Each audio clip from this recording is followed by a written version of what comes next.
Alors, salut. Et donc, je vais un peu bondir sur l'élément que notre frère a, n'est-ce pas, envoyé. Et donc, je vais un peu résumer cela avant d'y aller dedans. Et donc, dans l'élément, nous apprenons que voilà, c'est un conseil qu'on donne aux femmes qui découvrent que voilà, et à un moment donné, elles se sont, n'est-ce pas, rentrées dans le mariage, tout en croyant que voilà l'homme à qui elles vont se marier, c'est l'homme l'idéal. Et donc, après avoir rentré dans le mariage, jour après jour, et ils ont eu, n'est-ce pas, l'occasion de découvrir l'homme. Et voilà, ils se rendent compte que voilà, c'est pas leur rêve.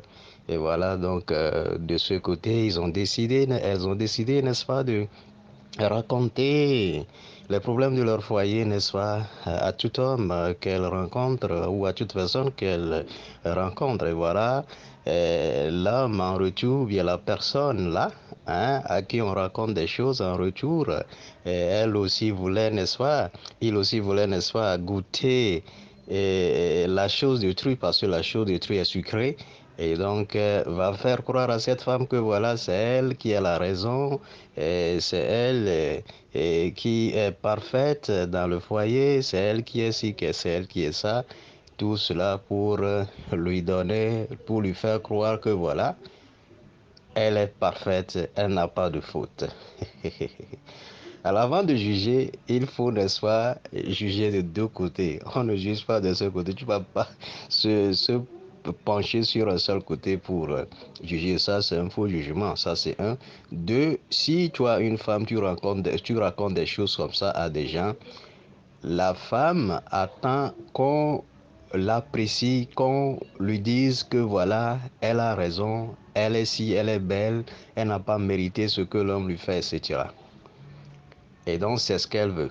Et c'est ce que la plupart d'hommes vont, n'est-ce pas, lui dire. Hein? Et en arrière-passé, s'ils ont, n'est-ce pas, la pensée, n'est-ce pas, de la découvrir. Voyez-nous. Alors, qu'est-ce que je vais dire ici par la fin? Donc, on donne des conseils en disant que voilà, et si ça, hein, il faut, n'est-ce pas, construire son foyer avec le temps, des choses comme ça. C'est ça qui est important. Le foyer, c'est la communication. Le foyer, c'est la communication. C'est la patience. Le foyer, ce n'est pas tout ce que je veux, je dois l'avoir. Non, non. Et j'avais sorti un enseignement entre-temps que voilà, les gens ont raté, n'est-ce pas, leur partenaire à qui elles ou ils doivent se marier, tout simplement parce que le gars a peut-être tout, mais seulement que ce gars n'est pas élancé, alors que la femme voulait quelqu'un qui est élancé, ou bien le gars n'est pas euh, euh, euh, court, alors que la femme voulait quelqu'un qui est court. Non, on ne se base pas sur des choses comme ça pour se marier, mais c'est le caractère. C'est le caractère.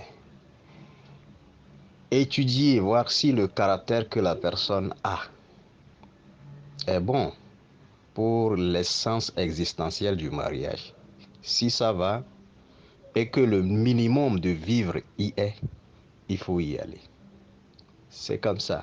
Et que vous vous voyez en cette personne-là, quand je dis vous voyez en cette personne-là, c'est que des choses non importantes peuvent voiler votre face. Vous allez dire que vous ne vous voyez pas en cette personne. Par exemple, le sujet que j'ai relevé tout à l'heure, sujet de taille par exemple, peut voiler votre face. Ça peut voiler votre face. Et donc, ayez à ce que vous dégagez tous ces genres de choses-là et entrez en vous. Faites un examen pour voir si vous vous voyez en cette personne et si cette personne vous se voit en vous. Et il faut aussi souligner cette phrase. Il faut se marier à quelqu'un, à quelqu'une qui vous aime. C'est très important.